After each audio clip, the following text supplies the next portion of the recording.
si, no sé, están dando un programa en la televisión que me gusta más o menos, pero en otro canal están dando una película y bueno, yo prefiero capaz Estábamos un poquito ver más esa película adelante, y le ¿me voy a podés dedicar adelantar? toda mi energía a ello. Em, o frente a situaciones, por ejemplo, de supervivencia, ¿no? Si estoy en un lugar desconocido, que es oscuro, donde hay diferentes personas, o está muy solitario y de repente aparecen personas, bueno, estoy como en una situación de alerta, observando qué es lo que está pasando, si estoy prestando mayor atención a todos los estímulos que me están rodeando. Ahora bien, dentro de los tipos de atención se las suele clasificar en espontánea y voluntaria, ¿sí? Más allá de que acá tenemos tres clasificaciones, en realidad la espontánea justamente es aquella atención o aquella energía psíquica que vamos a dirigir hacia un determinado estímulo dependiendo su intensidad. Em, Acá dice según el interés individual, ¿sí? Pero en realidad el interés individual no va a ser, digamos, algo propio de la atención espontánea, sino que va a ser algo propio de la atención voluntaria, ¿sí? ¿Por qué? Porque ese interés que yo tengo acerca de algo va a hacer que yo voluntariamente dirija la atención hacia ese estímulo. Mientras que si el estímulo es intenso, sea de mi interés o no, o sea, no voy a poder evitar que mi atención vaya hacia ese lugar, ¿sí? Por ejemplo, si ustedes ahora están en sus casas y de repente empieza a sonar una alarma de incendio y la verdad que ustedes no tienen interés de dirigir su atención hacia la alarma de incendio, pero es tan intenso y es tan fuerte ese sonido que va a captar su atención y por lo menos les va a hacer pensar en algo está pasando, ¿sí? No hay- aparece el instinto de supervivencia. La atención espontánea justamente es una atención pasiva. ¿Por qué? Porque ustedes eh, saben que mientras nosotros dormimos, digamos, la audición no se elimina. Entonces, que también es parte del instinto de supervivencia. Entonces, frente a cualquier tipo de ruido eh, extraño que uno logra percibir, obviamente nos va a servir para poder despertarnos y poder dar una respuesta a ese estímulo. Por eso la atención es espontánea y al mismo tiempo es pasiva, porque no es que nosotros estamos dirigiendo nuestra atención a todos los estímulos por igual, ¿sí? Siempre va a haber un estímulo que va a ser de nuestro interés, entonces voluntariamente vamos a dirigir la atención hacia allí, pero al mismo tiempo podemos estar acompañados de otros estímulos que están en el ambiente externo, que van a llamar espontáneamente nuestra atención, y esa atención que va, digamos, a acudir o va a responder espontáneamente es porque se encuentra Patricia, funcionando hay una compañera para atención entrar en la sala de espera. que tiene que ver con la supervivencia. Y entonces, por otro lado, atención voluntaria, como decía, es dirigir en forma eh, voluntaria, vale la redundancia, es decir, por mis propios deseos y por mi propio interés y por mi propia decisión, la atención hacia un determinado estímulo. Que si logro mantenerla por un determinado tiempo, significa o es igual a la concentración, ¿sí? Es decir, mantener la atención en forma selectiva durante un determinado estímulo, focalizando sobre ese estímulo, me va a permitir concentrar. Es decir, ver una película durante 2 horas y prestarle atención y saber cuando termina la película, digamos, cómo empezó, quién eran sus personajes, de qué se trató y cómo terminó, implicó que uno estuvo concentrado durante ese periodo determinado de tiempo.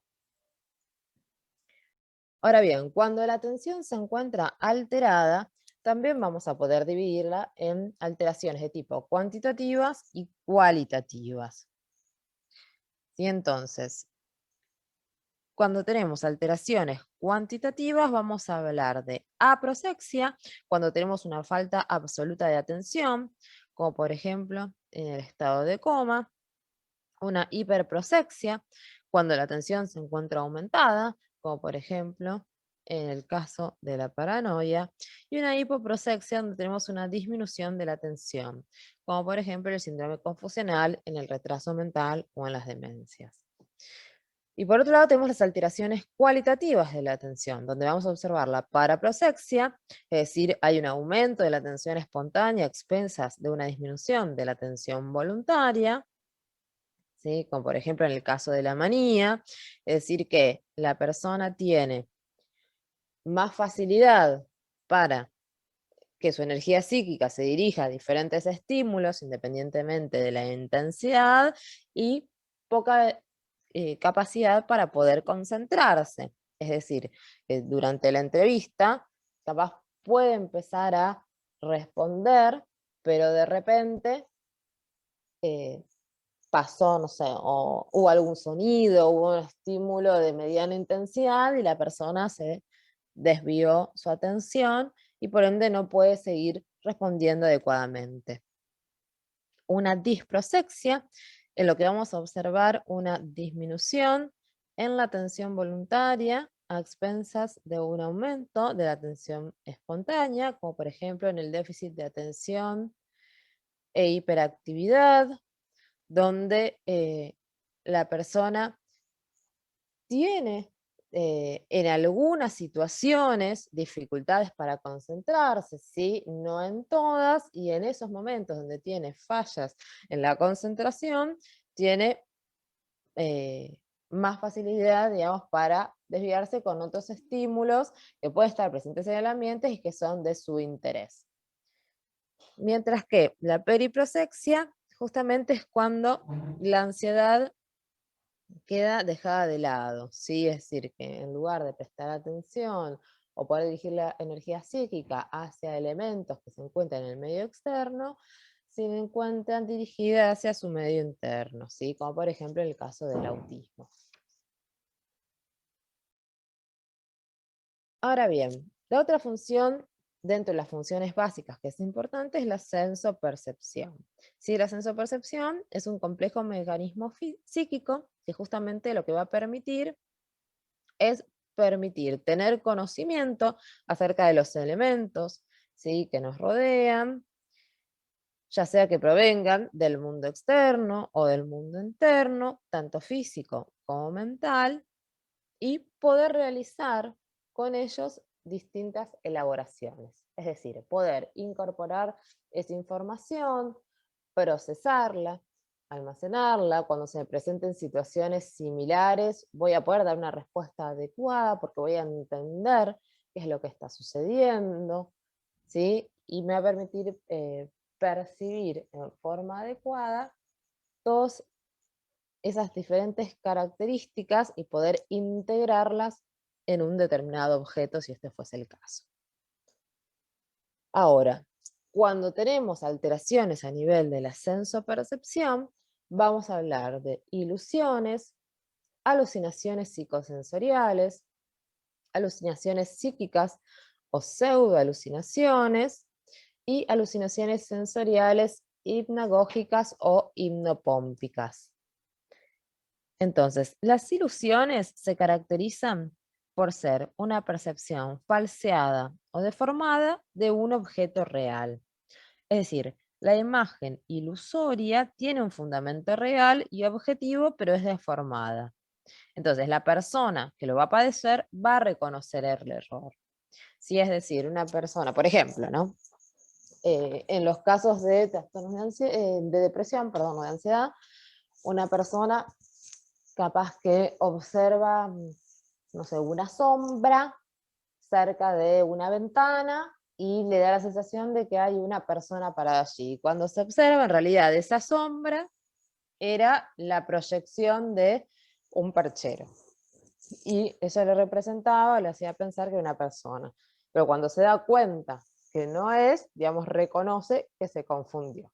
Entonces es la percepción de un objeto real, o mejor dicho, la percepción deformada de un objeto real, siendo que este objeto sí existe en el mundo externo. A diferencia de la alucinación, que justamente es todo lo contrario, es la percepción de un objeto en el medio externo, pero que este objeto, digamos, no existe, es decir, no es real. La persona, por ejemplo, cree que está viendo otra persona y no hay otra persona, digamos, está esa persona sola.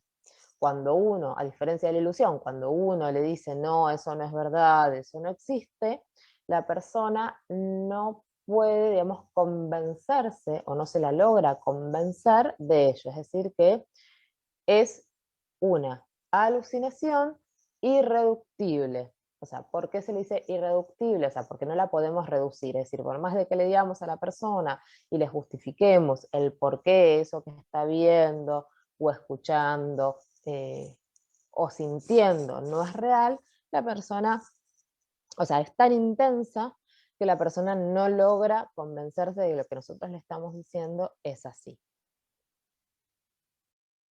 Obviamente se suele observar en situaciones donde el juicio se encuentra alterado, ¿sí? Como por ejemplo en las situaciones de psicosis o de esquizofrenia. Las alucinaciones psicosensoriales pueden ser de tipo visual, de tipo auditiva, de tipo olfatoria, de tipo táctil, de tipo sinestésica, de tipo motora. Es decir, que puede ser de algún tipo de, de los órganos sensoriales, ¿sí? O sea, puede ser de cualquiera de ellos, o bien sentir que alguien, o sea, motora porque siente que alguien le está moviendo, alguien o algo está moviendo uno de sus miembros por él o ella misma, o bien sinestésica la sensación de que le están caminando cosas por dentro, ¿sí? Como por ejemplo gusanos por debajo de la piel. Mientras que las alucinaciones psíquicas o intrapsíquicas, justamente lo que producen es una representación a nivel del el campo de la conciencia. Es decir, que no presentan espacialidad y no van a participar los órganos ni los sentidos. Es decir, que la persona, por ejemplo, empieza a alucinar teniendo mensajes o pensamientos que cree que son propios, pero al mismo tiempo duda que sean propios, le da la entidad como que son la voz de la conciencia, pero al mismo tiempo saben que no es su propia voz de la conciencia, pero tratan de justificar lo que es por ahí, y que le resultan de cierta forma angustiantes. ¿Por qué? Porque le generan mensajes que se los imponen como ideas y que a veces son angustiantes porque creen que están pensando que tienen que hacer algo que en realidad no quieren. Pues ahí no tienen ni espacialidad, ni tampoco van a participar, bueno, los sentidos, eso ya lo dijimos, y que bueno, la representación es justamente intrapsíquica, así que puede estar desencadenado por una gran corriente afectiva que hace que la persona justamente lo proyecte en el campo senso-perceptivo, es decir, algún estrés muy fuerte que lleva a que la persona piense o crea o genere en realidad este tipo de alucinaciones, que los vivencia como si fuesen pensamientos propios, pese a que no lo son, ¿sí? Sino justamente es una alteración en la senso-percepción, lo que se da o que lo vivencian como si fuesen propios. Y por otro lado tenemos las alucinaciones hipnagógicas o hipnopómpicas, donde lo que observamos es un enturbamiento en la lucidez de la conciencia, que se suele presentar en un estado de sueño o vigilia, ¿sí? Que se observa al momento de dormir o despertar, es decir, en esa transición la persona, por ejemplo, a veces siente que percibe cosas o escucha voces, eh, que luego logra identificar que no son así, pero que se presentan en este estado, digamos, en este momento específico del día. Ahora, por otro lado tenemos la memoria, ¿sí? Es otra de las funciones básicas dentro de las funciones cognitivas. Justamente va a ser una función que nos va a permitir incorporar información, digamos, poder procesarla, fijarla, almacenarla para posteriormente poder evocarla y poder identificar diferentes momentos o hechos como si fuesen recuerdos. Ahora bien, las alteraciones en la memoria también se pueden dividir en cualitativas y cuantitativas.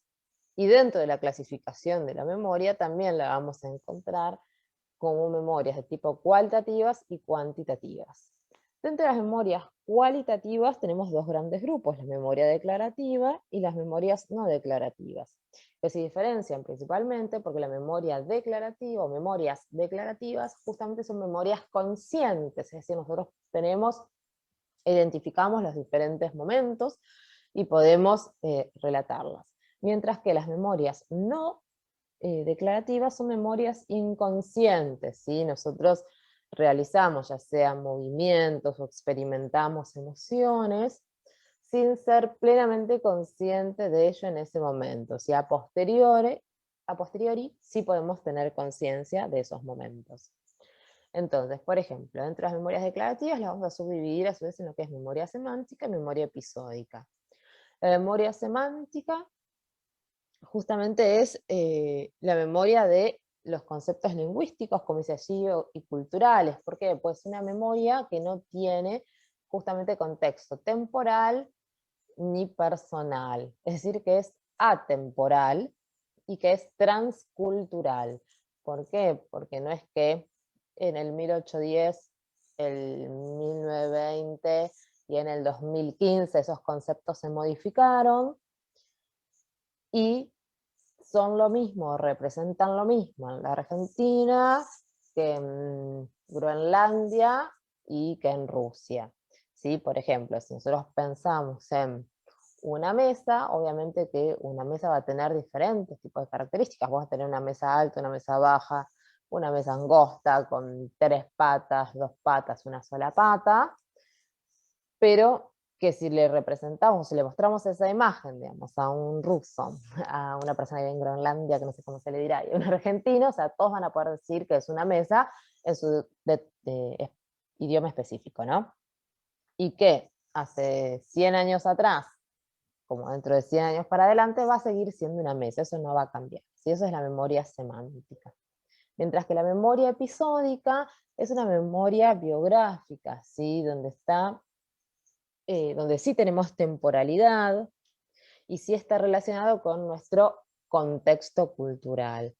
Entonces, la memoria episódica va a hacer referencia, por ejemplo, qué hice ayer, qué comí anoche, qué desayuné hoy a la mañana, cuando fue mi cumpleaños, o qué me regalaron para mi último cumpleaños, o a dónde fui en mis últimas vacaciones, o dónde vivía cuando era chico, o a qué colegio fui, o dónde nací.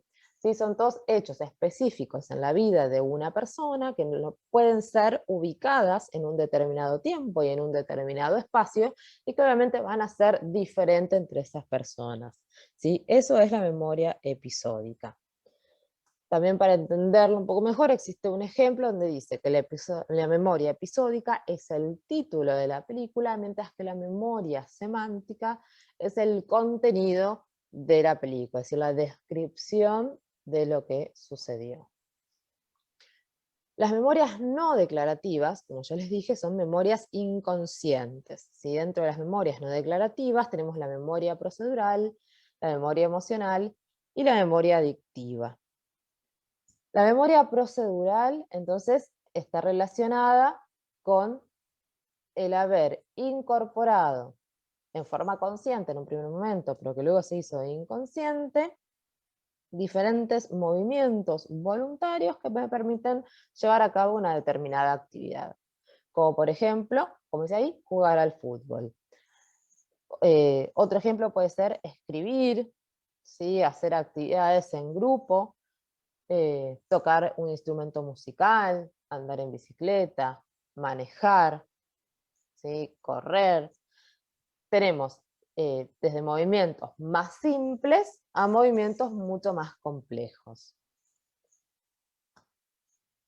Dentro de la memoria procedural, digamos, las áreas que van a participar tienen que ver con el cerebro y los ganglios de la base, ¿sí? Justamente para coordinar los movimientos. Por otro lado tenemos la memoria emocional, donde va a participar principalmente el sistema límbico, que también es una memoria de tipo inconsciente, que nos va a permitir justamente asociar a determinados hechos específicos que luego vamos a recordar emocionalidad, si ya sea positiva o negativa. Es decir, todos van a recordar seguramente el día que terminaron el secundario y van a recordar el día que se reciban de médicos, porque va a ser el día que los va a poner muy felices. Y capaz el día que les va a llamar en un examen, a pesar de que pase el tiempo, también lo van a recordar. ¿Por qué? Porque va a ser algo que les generó muchísima angustia y que capaz, no sé, ese examen lo tenían que aprobar porque con eso pasaban de año y el no haberlo aprobado, o sea, a ustedes los demoró y entonces, bueno, eso los angustió mucho. Entonces, tantas cosas positivas como negativas van a impactar sobre los diferentes hechos que vamos viviendo a lo largo de la vida y que van a permitir ser almacenados. Por eso es que participa el sistema límbico, porque la principal estructura, ¿no?, que va a participar en la memoria emocional es la amígdala, ¿sí?, que va a ser la que va a desencadenar o la que va a brindar el contexto emocional a todos los hechos que vayamos viviendo. Recuerden que la amígdala está al lado del hipocampo, ¿sí?, que el hipocampo justamente es la estructura fundamental que va a permitir el pasaje de información para que pueda ser almacenada. Entonces, justamente las cosas que tienen contenido emocional van a ser las que podamos recordar, ¿sí? Y son justamente importantes para nuestra supervivencia y la autopreservación. ¿Por qué? Porque frente a situaciones similares, inconscientemente vamos a empezar a sentir determinadas sensaciones o emociones que nos van a poder permitir dar una respuesta mucho más rápida, ¿sí? Por ejemplo, una persona que se suba a un ascensor y de repente, no sé, ese ascensor se queda trabado y la persona no puede salir de ese ascensor, puede ser que, nada, se lo tome con calma, apriete el botón de emergencia y espere a que vengan a rescatarlo, o que se asuste mucho y que entre en un estado de pánico y de crisis, de muchísima angustia. De forma tal que a la vez siguiente que se sube a un ascensor, pese que sea en otro edificio, que el ascensor tenga características diferentes, su cuerpo va a rememorar esa situación por la cual que ya experimentó y a volver a sentir o tener síntomas similares, pese a que con ese ascensor no pasó absolutamente nada. Y por último tenemos la memoria adictiva, si dentro de esta memoria participa principalmente el núcleo accumbens, que es el circuito de placer, y que justamente lo que hace es permitirnos recordar aquellas situaciones placenteras y asociarlas con diferentes momentos, ¿sí? Obviamente puede ser positivo, porque las situaciones placenteras pueden ser situaciones que nos generen mucha satisfacción, pero en algunos casos puede ser negativo, ¿sí? Por ejemplo, en aquellas personas en las que está asociada a las adicciones, a la ludopatía, a un exceso de ingesta de alimentos, ¿sí?, no saludable. Y luego, desde el punto de vista cuantitativo, a la memoria la podemos dividir de acuerdo al tiempo, ¿sí? En memoria inmediata o de trabajo, memoria anterógrada o reciente y memoria retrógrada.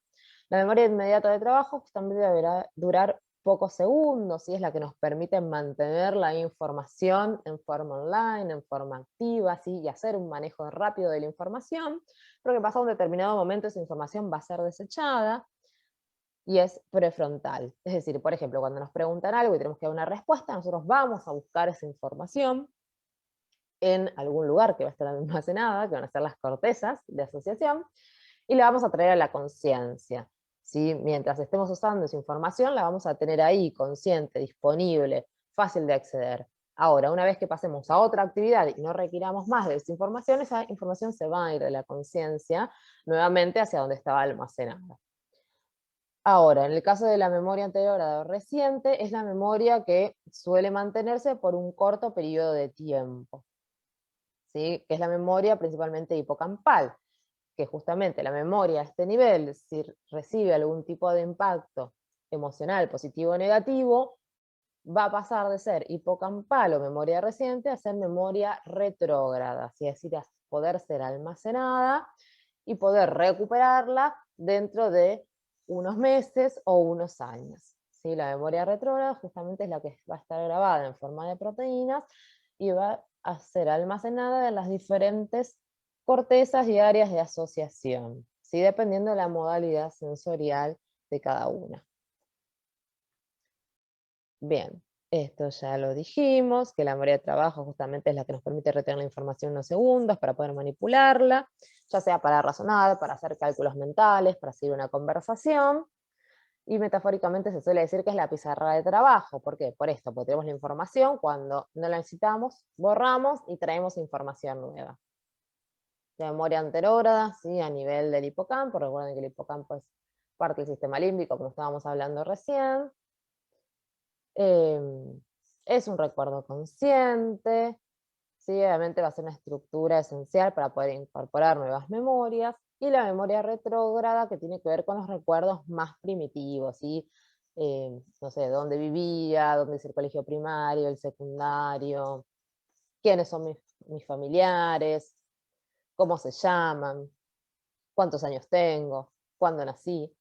Obviamente esa memoria se va a acumular en todo el cerebro, en las diferentes áreas de asociación, como ya hemos dicho.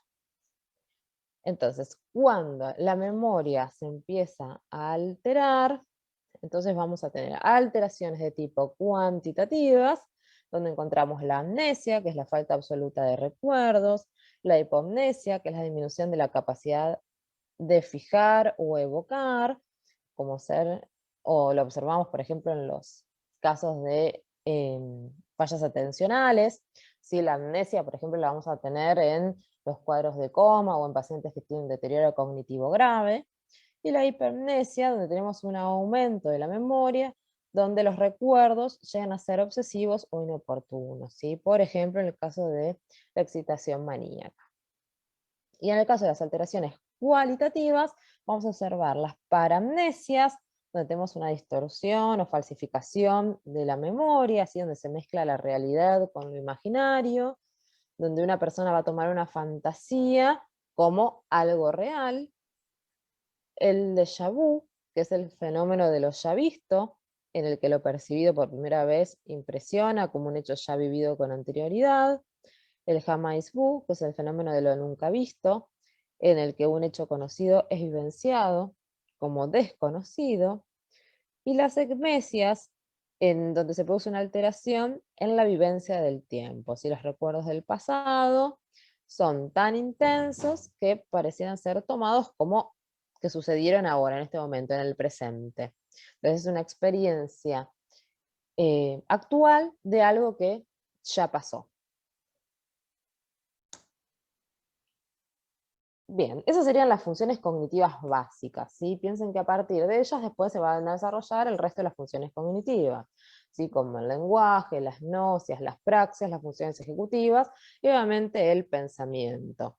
¿Sí? El pensamiento entonces va a ser el resultado final de un funcionamiento psíquico integrado, ¿sí? O sea, es el exponente de mayor jerarquía, va a expresar la capacidad y el vigor intelectual de una persona, y cada vez que uno desarrolle un pensamiento, lo que va a generar es una idea directriz, ¿sí? Que es la que va a marcar la finalidad y el curso del pensamiento, y que se va a destacar por la carga afectiva. Es decir, la idea directriz es lo que nos va a permitir dirigir nuestro discurso, ¿sí? Por ejemplo, si queremos contarle a alguien cómo nos fue en un examen, la finalidad va a ser justamente esa, poder decirle cómo nos fue. Entonces empezaremos, no sé, relatando si estudiamos, si no estudiamos, si llegamos en forma puntual al examen, si el examen comenzó en forma puntual, cuánto tiempo nos dieron, si las preguntas eran fáciles, si las preguntas eran difíciles, hasta llegar a lo que queremos transmitir. Ahora, cuando el pensamiento se encuentra alterado, nosotros tenemos que pensar que las alteraciones pueden ser por el curso del pensamiento o bien por la forma que tiene el pensamiento, es decir, por el contenido de ese pensamiento. El curso del pensamiento está relacionado con la velocidad con la que se expresa ese pensamiento, ¿sí? Con la velocidad en la que empiezan a surgir estas ideas. Piensen que el pensamiento es un conjunto de ideas, entonces la velocidad en que aparecen las ideas y cómo se van relacionando entre ellas para llegar a ese objetivo, ¿sí? Siguiendo esa línea directriz que mencionábamos anteriormente. Entonces el pensamiento lo podemos tener acelerado, que es lo que se llama taquipsiquia, y se observa entonces un aumento en la cantidad de palabras usadas por unidad de tiempo. Entonces la persona tiene una mayor verbalización y una disminución en el tiempo que tarda en dar una respuesta. ¿Sí? Lo solemos observar, por ejemplo, en los casos de manía. Un curso del pensamiento que se encuentra enlentecido o inhibido, que es la bradipsiquia. Entonces uno ve que la actividad psíquica está más lenta. Entonces la persona, cuando uno le hace una pregunta o le pide que responda algo o que cuente algo, o sea, observamos que hay un retardo en iniciar ese discurso, ¿sí? Hay un retardo en la expresión y en la comprensión de las ideas. Existe una latencia de respuesta, si le preguntamos, se hace un silencio y la persona recién empieza a responder, y suele observarse en la depresión, ¿sí? En casos de demencia avanzados. Y el bloqueo del pensamiento, que se produce justamente porque hay una interrupción brusca en el curso del pensamiento antes de completar una idea. Entonces, no existe, digamos, una razón que sea comprensible, pero la persona de repente está relatando algo y se quedó en blanco, ¿sí? Entonces eso es un bloqueo del pensamiento. Y se suele observar, por ejemplo, en la esquizofrenia. Ahora, cuando tenemos alteraciones a nivel de la forma del pensamiento, lo que vamos a evaluar justamente es cómo está la direccionalidad y la continuidad de ese pensamiento, ¿sí? Es decir, cómo se están formando esas ideas. Entonces, lo que vamos a poder observar, por ejemplo, es la perseveración, donde tenemos que la persona repite en forma constante determinadas palabras, determinadas frases o ideas que hacen que sea difícil justamente avanzar en el pensamiento lógico. Entonces da la impresión que el paciente se quedó enganchado en un determinado contenido, ¿sí? Como ser, por ejemplo, el caso de un deterioro cognitivo. Tenemos la disgregación, donde hay una pérdida total de la finalidad lógica del pensamiento, no hay orden, no hay jerarquía de las ideas, es decir, que es un discurso donde está, o sea, se observa que está todo mezclado, o sea, no se logra entender lo que nos quiere decir la persona, entonces es totalmente incomprensible. No hay un hilo conductor, porque justamente estas personas pierden la idea central, o sea, pierden cuál es esa idea directriz, entonces les cuesta mucho poder armarlo. Lo podemos observar en los casos de esquizofrenia, la incoherencia, ¿sí? Donde tenemos una ausencia total de la idea directriz. En la disgregación le cuesta seguir la idea directriz, digamos. Hay una idea directriz, pero por momentos se pierde. Entonces eso hace que sea difícil seguir el orden de las ideas, o ordenarlas, mejor dicho. Mientras que en la incoherencia no hay directamente idea directriz, entonces hay una desconexión total, que es del pensamiento. El paciente va a saltar de un tema a otro, ¿sí? En forma desordenada, eh, sin jerarquización. Entonces, obviamente, el discurso también se torna totalmente incomprensible, y no se puede lograr, digamos, rescatar absolutamente nada de información que pueda ayudar a poder entender lo que nos está queriendo decir ese paciente. Entonces, en relación al contenido, tenemos el contenido, decimos, incoherente, ¿sí? También tenemos un contenido de ideas delirantes, ¿sí? Entonces, estas ideas pueden ser obviamente falsas, pueden estar equivocadas, pueden ser fijas, pueden ser persistentes, van a ser irreductibles, ¿sí? Frente a cualquier tipo de argumento lógico que le podamos dar a esa persona. La persona va a estar totalmente convencida de que lo que piensa, o de lo que ve, o de lo que cree es tal cual, y no va a haber forma de cambiar la forma de pensar o de sugerirle, digamos, alguna opción o posibilidad para que piense. En realidad uno lo que busca no es cambiarle la forma de pensar, sino lo que uno trata de hacer es proponer opciones frente a un determinado pensamiento, que a veces la persona no lo puede ver. Pero si frente a esas opciones, esta persona a su vez no tiene la capacidad de aceptarlas o de poder discutirlas, obviamente está muy aferrado a ellas y muy convencido de ellas, pueden ser obviamente perjudiciales en determinados momentos, ¿no?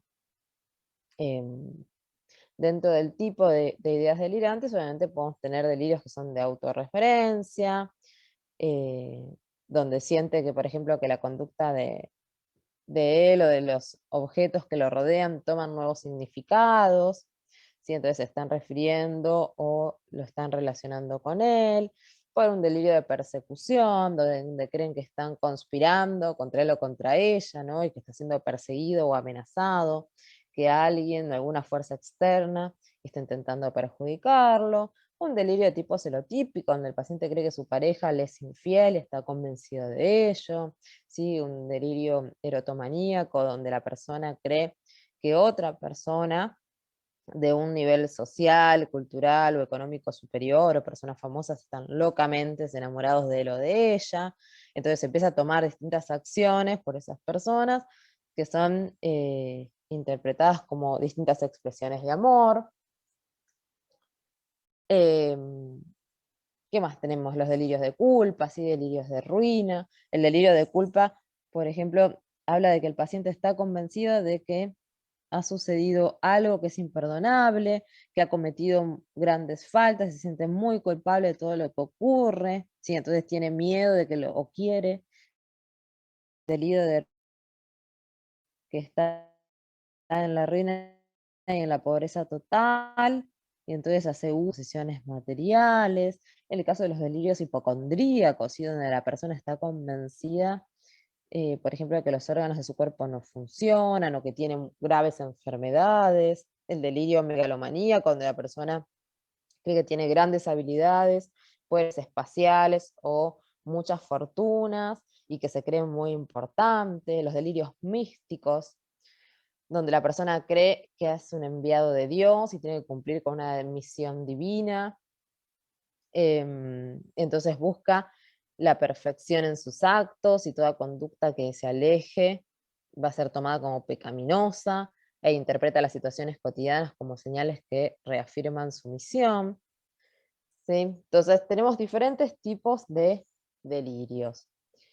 Eh, Tengan en cuenta entonces que la ideación, ¿sí? O capital ideativo es sumamente necesario para poder formar el pensamiento y que estas ideas obviamente están en el campo de la conciencia y que son conscientes, es un acto consciente y es voluntario, ¿sí? Pues yo las tengo que traer y las tengo que elaborar. Entonces, el capital ideativo puede ser, ya sea que hablemos de ideas concretas, es decir, es algo muy específico, ideas simbólicas, en realidad lo que se enuncia está intentando representar algo, las ideas mágicas, ¿sí? Dándole explicación a un hecho sobrenatural, ideas abstractas, tratando de entender, por ejemplo, las metáforas, las ideas creencias o las ideas intuitivas. Y por último, este capital ideativo obviamente puede estar, como decíamos recién, conservado, retardado o acelerado. Entonces, dentro de las alteraciones cuantitativas tenemos estas ideas delirantes, ¿sí? Y a su vez tenemos, o podemos tener, ideas que son obsesivas, que pueden ser no solamente ideas, sino también pueden ser pensamientos o imágenes que se repiten y que la persona reconoce como absurdas, que no tienen sentido, que son irracionales, que irrumpen en la conciencia de esa persona, generando mucha ansiedad y obviamente van a interferir con la vida de ese paciente. Por ejemplo, no sé, el creer que si no se lava las manos, eh, puede contraer algún tipo de enfermedad, o algo mucho más delirante, que si, no sé, no apaga la luz todos los días a las 10 de la noche, alguien muy cercano se puede morir. Las ideas sobrevaloradas, ¿sí? Que son creencias que tienen un marcado tono afectivo y van a definir la forma de pensar y de actuar de esa persona. no se las conoce como absurdas porque son justamente ideas que son comprensibles, pero exageradas, ¿sí? Como por ejemplo podemos tener ideas impuestas por la sociedad, como dice allí, como ser los fanáticos, ¿no? Ya sea de fútbol o políticos o fanáticos religiosos, donde estas ideas sobrevaloradas pasan a ser centrales en la vida de una persona, es decir, van a regir la forma en cómo va a vivir esa persona o en torno a ese tipo de ideas es que va a ir adecuando su determinado accionar, ¿sí? Por ejemplo, en el caso de los hinchas de fútbol, bueno, ahora no, pero no sé, aquellos fanáticos que siguen a su equipo por diferentes partes del mundo, ¿no? Em, y bueno, las ideas fijas, por último, justamente que van a generar sentimientos desfavorables y tienen que ver con defectos físicos. Como por ejemplo, sí, el caso de Michael Jackson con el tema de que no le gustaba el color de su piel y todos los tratamientos que hizo para cambiar su color. Entonces, si él estaba, digamos, convencido y, eh, digamos, y creía totalmente de que ese, no sé, que su color, más allá que no le gustaba, no podía ser y que tenía que cambiarlo hasta que lo hizo. Bien, el juicio. El juicio justamente va a ser un filtro que va a controlar, a confrontar, quiero decir, y depurar nuestros conocimientos, ¿sí? La actividad mental, que va a permitir una correcta evaluación de la realidad objetiva y una clara valoración de la realidad interior. ¿Sí? Nos va a permitir elaborar afirmaciones, llegar a una conclusión, valiéndonos de nuestras propias ideas y de nuestros conocimientos. Es decir, que a partir de la información que hemos ido adquiriendo a lo largo de la vida y de las experiencias vividas, vamos a poder generar nuestro propio juicio de valor, ¿sí? Cuando una persona entonces toma decisiones y acciona en forma adecuada a la realidad en la cual se encuentra, hablamos que tiene el juicio conservado, ¿sí? Es decir, por ejemplo, eh, supongamos que ahora, en 4 semanas, tienen que rendir psiquiatría, ¿no? Entonces, y ustedes la quieren aprobar. Entonces, bueno, se van a organizar de acá a dentro de 4 semanas para eh, hacer todo lo posible para estudiar y aprobar la materia.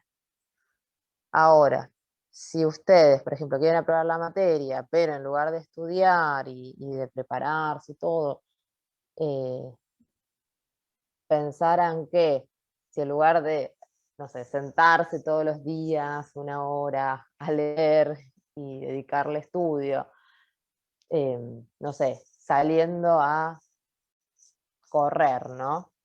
3 horas por día les va a servir para aprobar la materia y estaría un poco alejado de la realidad en realidad. ¿Sí? ¿Se entiende? Es decir, hacer algo que uno cree que lo va a ayudar porque eso va a facilitar, no sé, incorporar los conocimientos y así y no sentarse nunca a leer un libro de psiquiatría o repasar las filminas y difícilmente lo puedan ayudar a una persona a que pueda aprobar la materia. ¿Sí? Entonces ahí hablaríamos que el juicio no está 100% conservado porque las ideas que tiene de cómo incorporar la información son un poco extrañas.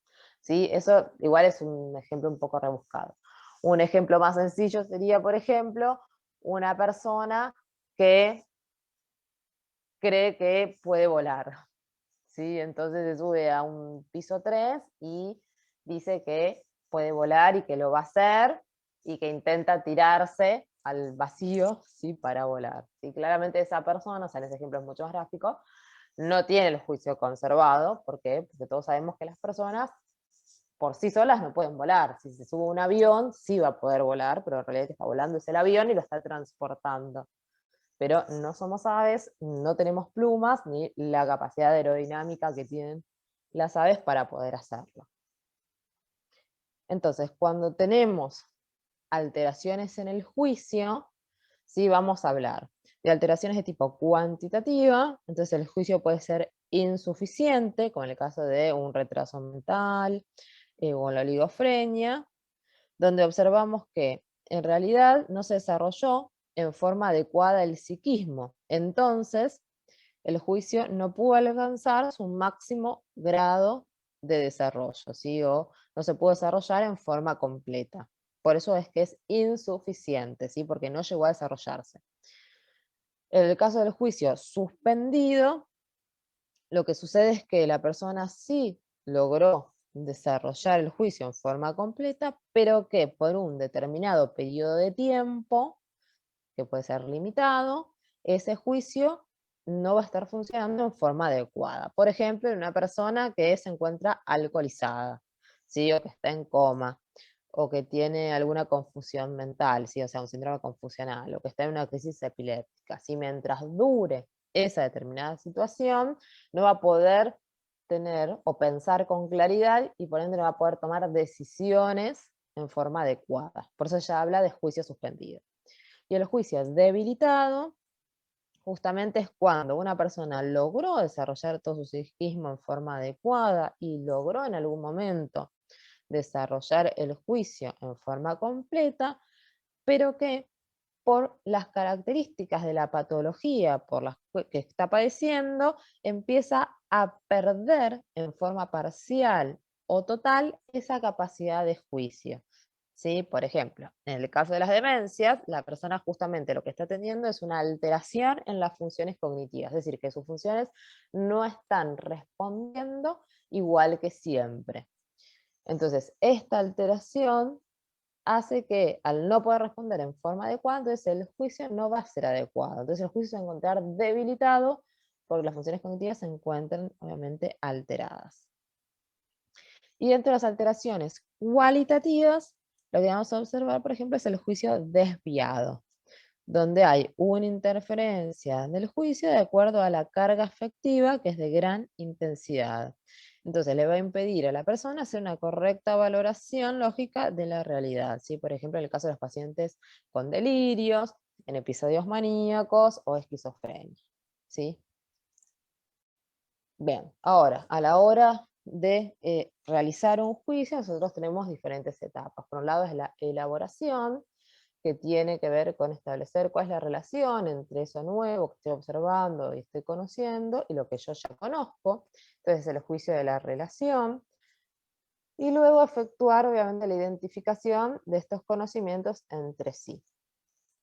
Una vez que yo logré relacionar los conceptos entre lo nuevo y lo que yo ya conocía y logro identificar algunos aspectos y hacer el juicio de identificación, voy a poder dar el juicio de valor, es decir, voy a poder hacer las críticas y voy a poder valorar eso que estoy observando con las ideas que me surgen luego de mi análisis y posteriormente seleccionaré, si tengo que tomar algún tipo de acción, cuál es la más adecuada. Bien, la voluntad. La voluntad es la capacidad que tiene una persona para tomar una decisión, pero en forma de acto, ¿sí? O sea, es la capacidad del pasaje al acto, la voluntad. Entonces, toda acción la vamos a iniciar en forma inconsciente, va a implicar un propósito, obviamente, y una intención en un determinado momento, y se puede hacer consciente en forma de deseo y ejecutarla. ¿Sí? Tengan en cuenta que muchas veces hay pensamientos que tenemos, pero que no todos los llevamos a cabo o se logran ejecutar, ¿sí? Sino solamente se quedan en forma de pensamiento o de idea.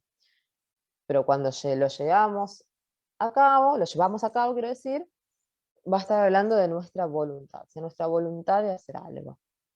Obviamente que la voluntad también se puede alterar desde el punto de vista cuantitativo como cualitativo. Desde el punto de vista cuantitativo, vamos a hablar de alteraciones en más, que es una hiperbulia, donde hay un aumento de la actividad volitiva y se puede expresar a través de las conductas aumentadas, ¿sí? O actos motores inconclusos o desordenados, como hacer o lo que se llama, mejor dicho, hiperbulia improductiva, que lo podemos observar en los cuadros maníacos, y esta necesidad de las personas de hacer algo, pero ese hacer algo en realidad no tiene un objetivo de fondo, entonces por eso queda inconcluso. Una hipobulia, siento es una disminución en la actividad volitiva a través de procesos de inhibición de una actividad o un estadio de actividad menor que la abulia, y la abulia, que es la falta total de voluntad, ¿sí? La abolición de actos, ya sea porque no hay deseo o no aparece el impulso, ¿sí? Por ejemplo, en los casos de depresión, lo que nosotros solemos observar es que los pacientes están hipoúlicos, ¿sí? Es decir, que han perdido las ganas de hacer. En el caso maníaco, donde tenemos la hiperbulia, justamente el paciente tiene ganas de hacer. El tema es que esas que tiene ganas de hacer, digamos, nunca llega a nada porque no logra organizarse en lo que quiere hacer. Entonces, por eso queda a mitad de camino. Y la bulia sería justamente cuando ya perdió 100% el deseo de hacerlo. Y las alteraciones cualitativas tenemos actos que son de tipo impulsivos, donde se observa justamente que estos procesos de voluntad no se van a desarrollar en forma ordenada, sino que pasan directamente a la ejecución, digamos, son explosivos, no son premeditados, se producen en forma súbita y muchas veces son actos violentos. Entonces no hay un procesamiento previo de esa información y de lo que se va a hacer, sino que directamente nada, aparece la idea y se ejecuta sin ningún tipo de análisis previo. Se suele observar, por ejemplo, en los casos de las adicciones, ¿sí? En los trastornos de la conducta alimentaria, conductas antisociales, donde la persona no se puede contener y entonces, nada, se le representa algo, se le viene una idea y actúa.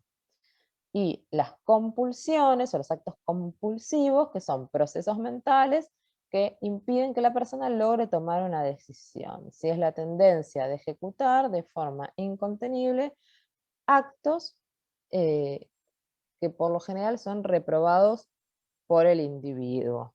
¿Sí? Es decir, la persona sabe que eso que está realizando, digamos, no es adecuado, no está bien, pero no puede evitar hacerlo, ¿sí? Como por ejemplo, como hablamos del tema del lavado de manos que les mencioné anteriormente, si una persona que tiene la necesidad de lavarse 10 veces las manos, o por lo menos masajeárselas 10 veces con jabón antes de enjuagárselas, porque si no hace eso algo malo va a pasar. Si sabe que no tiene ningún sentido, sabe que no tiene ningún tipo de relación, pero no lo puede evitar, ¿sí? La compulsión le impide justamente tomar la decisión correcta, que sería, digamos, no es necesario hacerlo 10 veces, porque si lo hace 10 veces a alguien, digamos, no le va a pasar nada. Lo hagas 2, lo hagas 1, lo hagas 1000, si tiene que pasar, obviamente va a pasar, si no, no. Entonces, pero bueno, estos actos, obviamente, que suelen ser reprobados por la propia persona, pues se da cuenta que no tienen ningún objetivo específico, no lo pueden evitar y por eso es una alteración volitiva, cualitativa, que en realidad es una compulsión. ¿Sí? Bien. Por otro lado, tenemos distintas alteraciones de la acción explícita, que puede ser la apraxia, ¿sí? Recuerdan cuando vimos memoria, no se los dije. Dentro de memoria procedural, ¿sí? Que es la memoria de los movimientos, va a ser justamente la memoria que va a participar en los actos motores, ¿sí? Los actos motores que nosotros realizamos en forma voluntaria y que han sido previamente aprendidos se llaman praxias. Cuando las praxias se alteran, podemos tener apraxias, ¿sí? Es decir, la incapacidad de efectuar actos en forma ordenada. Las praxias normales o adecuadas o conservadas es cuando una persona, no sé, por ejemplo, tiene que peinarse y lo que hace es agarra el peine y realiza movimientos fuertes y precisos, cogiendo con las cerdas el cabello de adelante hacia atrás, para peinarse en forma adecuada y desenredarse el pelo si en el caso de que tenga algún nudo. Entonces, cuando estos actos se encuentran alterados, se los llama apraxia, ¿sí? Los actos se realizan, pero en forma desordenada. La ecopraxia es una alteración cuando la persona imita los actos de la otra, ¿sí? No sé, por ejemplo, uno se toca el pelo y la persona que está delante se toca un pelo, ¿sí? Sin ningún objetivo tampoco específico. Las estereotipias, que ya lo habíamos visto, es la repetición de movimientos sin ninguna finalidad. El negativismo, que puede ser activo o pasivo. ¿Sí? El activo es hacer lo contrario a lo solicitado y el pasivo es no hacer lo indicado. y la flexibilidad seria es conservar por largo tiempo la posición en la que fue colocada una persona. Bien, ya casi llegando al final, entonces vamos a hablar de la inteligencia, que es la habilidad de aprender y enfrentarse a situaciones nuevas, ¿sí? Implicándose eficazmente en tareas que incluyan las abstracciones, ¿sí? Es decir, nos permite adaptarnos a un nuevo entorno, es decir, poder resolver distintas situaciones para las cuales no veníamos preparados en ese momento, ¿sí? Por ejemplo, si uno decide ir, no sé, desde su casa, supongamos, a la facultad, y habitualmente lo hace tomándose X colectivo, capaz que ese día sale de su casa y se va a tomar el colectivo, y después de estar 20 minutos en la parada, nada, se entera que hay paro de colectivos. Entonces, ahí es ver cuál es la capacidad que tiene una persona para resolver esa situación, ¿sí? Y ahí se pone en juego la inteligencia. Entonces, una persona puede decir, bueno, no puedo, ya está, y para el colectivo no puedo ir a la facultad, me vuelvo a mi casa, es una opción, pero si yo tengo que ir a la facultad sí o sí, porque si no voy, no me puedo presentar el examen, y si no pierdo ese final y tengo que esperar, no sé, 5 meses hasta que se vuelva a abrir la fecha, bueno, voy a tratar de hacer todo lo posible para llegar. Y veré si tengo una línea de subte cerca, si hay otra línea de colectivo que no sea esa, que no esté de paro y que me permita llegar, en caso de que nada esté funcionando, si hay un tren, si no hay un tren, bueno, veré si tengo el dinero suficiente como para tomarme un taxi y poder llegar a la facultad, volveré a mi casa si tengo bicicleta, capaz me voy pedaleando, o si tengo una moto me voy en moto, no sé, o sea, tratar de evaluar cuáles son las diferentes posibilidades y tratar de resolverlo de la mejor forma posible, digamos, eso pondría en juego nuestra inteligencia.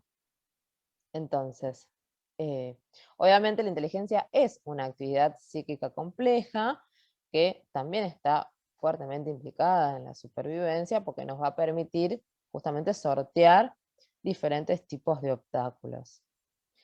Nos va a permitir relacionarse y conceptos, nos va a permitir poder abstraer de un determinado texto o discurso cuál es la idea principal o cuál es el mensaje, nos permite analizar, nos permite sintetizar, si nos permite usar los diferentes recursos que nosotros ya tenemos incorporados a nuestro favor, ¿sí? Y resolver justamente situaciones en forma concreta. Ahora, habitualmente, cuando hablamos de alteraciones en la inteligencia, estas se suelen medir a través del coeficiente intelectual, ¿sí? Entonces, cuando hay un déficit o una alteración a nivel del coeficiente intelectual, va a ser que vamos a hablar de los diferentes grados o alteraciones de la inteligencia. Tengan en cuenta que para inteligencia existen diferentes conceptos, ¿sí? Más allá de este que es como un concepto estandarizado, ¿sí? Con el que utilizamos una medición para evaluar en forma global a las personas, tenemos el concepto también de inteligencias múltiples, ¿sí? Que nos habla de 7 inteligencias, donde cada una de las personas tiene ciertas habilidades más desarrolladas en una determinada área que en otra. Por ejemplo, en las matemáticas, en la música, en la literatura o en la lectura, ¿sí? En las ciencias naturales, y por eso tiene mayor inclinación o mayor facilidad para determinadas cuestiones. También tenemos la inteligencia emocional y la inteligencia artificial. Es decir, que la inteligencia en realidad no es una sola, y si pensamos que tiene que ver con la capacidad de resolver problemas, o sea, se utiliza los test de coeficiente intelectual, que en realidad tienen que ver con la resolución de problemas lógico-matemáticos, que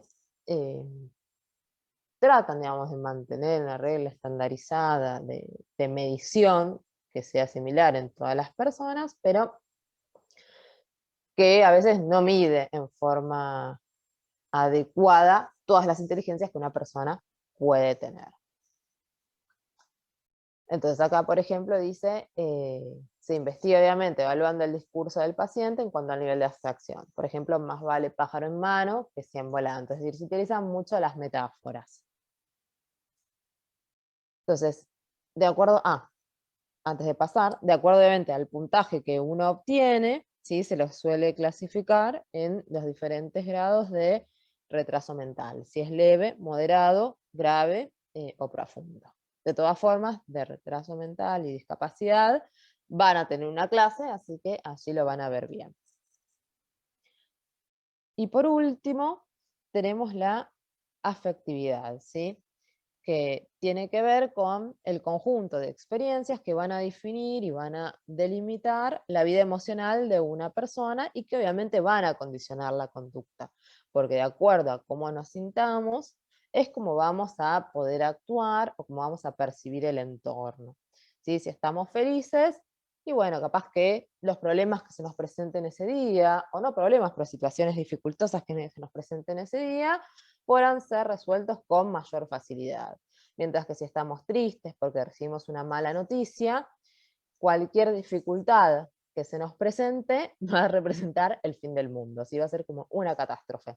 Entonces, bueno, obviamente la afectividad nos va a limitar mucho ahora en nuestra forma de accionar y en nuestra forma también de pensar. Por eso se dice que una persona cuando se encuentra angustiada no es el mejor momento para que pueda tomar decisiones que capaz cambien o sean muy, no específicas, digamos, sino que sean importantes para su futuro. ¿Sí? Por ejemplo, no sé, si están muy angustiados y tienen que decidir si venden o no su casa. Y es una decisión importante y el estar angustiado no nos permite pensar con claridad. Entonces, hay que tratar de estar tranquilos, mantener la conciencia tranquila, estar despejados y en equilibrio emocional para poder analizar todas las opciones, ¿sí? Pues si uno está muy angustiado, obviamente tiende a pensar negativamente, y si uno está muy feliz, o sea, está en el otro polo, va a pensar totalmente lo contrario, ¿sí? Por eso siempre nosotros tenemos que tratar de movernos dentro del equilibrio. Van a tener una clase también de trastornos del estado de ánimo, con lo cual, bueno, esto lo van a ver con mayor detenimiento. Pero tengan en cuenta que la afectividad está compuesta por las emociones, ¿sí? Que las emociones pueden ser simples, como son el miedo, el cólera, el amor, o bien emociones complejas, como son la angustia, la ansiedad, la pena, el disgusto, emociones placenteras, ¿sí? Entonces, reacciones que pueden ser agudas o bruscas y que tienen una correlación somática. ¿Sí? Porque pues, la ansiedad nos va a generar nerviosismo, la angustia nos puede generar dolor de panza o llanto, ¿sí? O nos puede sacar el apetito. El sentimiento, ¿sí? Es otra, también digamos, forma parte de la afectividad y que justamente se va a producir en la conciencia gracias al aporte del juicio y el razonamiento que van a dar un carácter de estabilidad, subjetividad y especificidad. Son más progresivos los sentimientos, son más duraderos y no tienen síntomas somáticos, y piensen que las emociones suelen ser, digamos, un poco más efímeras. ¿Por qué? Pues yo de repente el miedo lo siento en este momento, pero después de un rato el miedo se me va, mientras que el sentimiento es más a largo plazo. ¿Sí? No es algo que va a variar tan rápidamente, sino que va a llegar y que se va a establecer y que se va a mantener. Bueno, los afectos, que también son comportamientos que constituyen la expresión de sentimientos expresados o experimentados subjetivamente. Las pasiones, ¿sí? Que tiene que ver justamente con intelectualizar los diferentes estados afectivos y que muchas veces van a condicionar la vida de una persona y la conducta de esa persona. Y el humor, ¿sí? Que es un estado emocional que es el que llamamos habitualmente como estado de ánimo, y que obviamente va a estar orientado, como yo les decía, ¿no? Hacia un polo de mucha alegría, de mucha angustia, que llamamos polo placentero o polo displacentero. Bien, cuando algunas de estos aspectos de la afectividad se encuentran alteradas, vamos a poder observar alteraciones, nuevamente, que son de tipo cuantitativas y otras que son de tipo cualitativas. ¿Sí? Dentro de las alteraciones cuantitativas vamos a tener que diferenciar la atimia, si tengan en cuenta que timia significa afectividad, entonces atimia sería una falta absoluta de reacción afectiva, donde una persona le comunica algo, no sé, una noticia que debería generarle felicidad y no le genera nada, debería generarle tristeza y tampoco le genera nada, es decir, que nada lo afecta. Una hipertimia, donde tenemos una exaltación de la afectividad que puede ser placentera o no, ¿sí? Entonces podemos tener una hipertimia placentera cuando el estado de ánimo se encuentra muy elevado o eufórico, con hiperactividad motoria y con taquipsiquia, es decir, piensen que todo, digamos, las otras funciones que hemos visto tienen que tener cierta correlación entre sí, ¿sí? Si la persona está como, nada, muy eufórica y va a tener mucha energía, entonces se va a mover mucho, por eso tiene hiperactividad motora y además su pensamiento va a estar muy acelerado y por eso va a tener taquipsiquia. Entonces la persona va a decir que se siente como mejor que nunca, y cuando uno, o sea, una persona que lo rodea, ¿no? Le quiera decir, bueno, nada, vamos a calmarnos un poco, a tranquilizar, o sea, a intentar poner un límite, esa persona se va a enojar y se va a volver agresivo. Y en el otro extremo vas a tener las personas con una hipertimia displacentera, ¿sí? O sea, en el otro extremo del polo, pero muy elevada esta timia, ¿sí? Pues la timia puede estar elevada en positivo o en negativo. Entonces, por un lado tenemos la hipertimia placentera, que es la que comentábamos recién, por ejemplo, en un cuadro maníaco, y la hipertimia displacentera en la persona que está muy triste, se siente muy infeliz o muy desesperanzado, como ser, por ejemplo, en el caso de una depresión.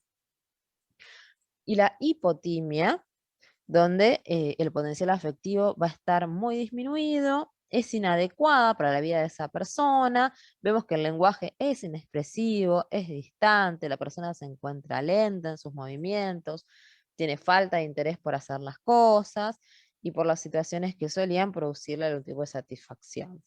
También podemos observarlo en algunos cuadros de depresión, pero es habitual también en los cuadros de síndrome confusional.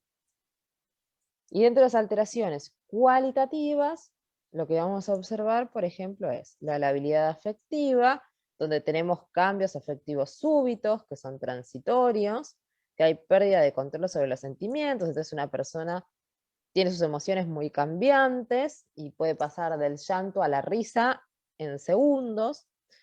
No sé, capaz que uno lo está evaluando y sin querer le apretó un poco fuerte la mano y dice, ay, me pegaste o me golpeaste, y ponerse a llorar, y si uno inmediatamente le hace un chiste, se empieza a reír. Se suele observar a veces en los casos de demencia o en los casos de trastorno de personalidad. La incongruencia afectiva, donde hay ausencia de concordancia entre el efecto y el pensamiento, o la idea o el lenguaje. Es decir, que lo que se expresa emotivamente no tiene relación con lo que se expresa verbalmente. ¿Sí? Por ejemplo, si la persona está contándonos algo muy triste, digamos que uno debería acompañarse de una expresión en la mímica, o el tono de voz, o incluso la postura, nada. O sea, capaz que nos está contando que se le murió la madre y no se le mueve un pelo, ¿sí? Eso es muy, muy frecuente de observar, por ejemplo, en el caso de pacientes psicóticos. La incontinencia afectiva, donde tenemos una expresión afectiva desproporcionada, la persona es incapaz de controlar los estados emocionales desencadenados por cualquier estímulo, entonces las acciones suelen ser agudas e irrefrenables, como ser, por ejemplo, en el caso de un retraso mental o de las demencias. La ambivalencia afectiva, donde la persona manifiesta en simultáneo sentimientos opuestos y de igual intensidad experimentadas por él o por ella, ¿sí? Como por ejemplo en el caso de la esquizofrenia. La indiferencia afectiva, que es la expresión de insensibilidad o indiferencia ante una situación determinada. Entonces, la persona se manifiesta fría, pareciera que no experimenta ningún tipo de sentimiento en relación con el mundo externo, también muy frecuente en la psicosis. Y la lexitimia, que es la incapacidad para expresar a través del lenguaje sus sentimientos. ¿Sí? Es decir, eh, también nuevamente, eh, parecido a ¿cómo se llama? A esta incongruencia afectiva, ¿no? Que la persona está contando algo que le genera mucha alegría, mucha tristeza, pero digamos, no lo transmite con el discurso, o sea, no le pone entonación al discurso para demostrar, digamos, que en verdad está contento o que en verdad es una buena noticia. Bien, eso sería lo que son las funciones cognitivas. Entonces recuerden que luego van a tener una clase de sueño, una clase de trastornos de la conducta alimentaria, también van a tener una clase de trastornos del estado de ánimo y una clase de discapacidad, para poder ver esos puntos en forma más específica. Traten de, en las próximas clases, cuando vayan viendo las patologías, ir pensando, digamos, ármense si pueden, en una hojita, digamos, cómo es la semiología de todos estos cuadros. Si una persona con depresión, ¿cómo va a estar la orientación? ¿Cómo va a estar la memoria? ¿Cómo va a estar la afectividad? ¿Cómo va a estar la voluntad? ¿Sí? Así, a medida que van viendo los diferentes cuadros, van pudiendo completar esa tabla.